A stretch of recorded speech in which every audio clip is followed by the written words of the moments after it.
ko, kanina pa ako di kinikibo sa office ha. At iba naman dito sa fast food. Sorry, mahal.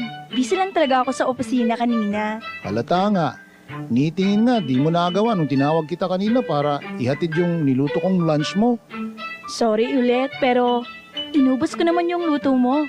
Ang sarap kasi eh. Salamat.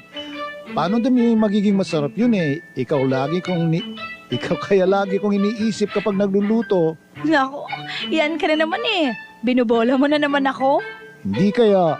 Oo na, pero talentado ka talaga pagdating sa pagluluto. The best at talagang masarap ang mga putaheng niluluto mo. Diyan mo nga ako nakuha.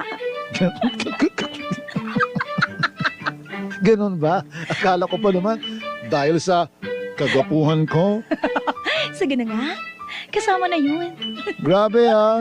O bakit? Parang napilitan ka lang yata. O baka naman naawa ka lang sa akin kaya sumigi ka na. Ewan ko sa'yo, mahal. Yan ang gusto ko. Ano?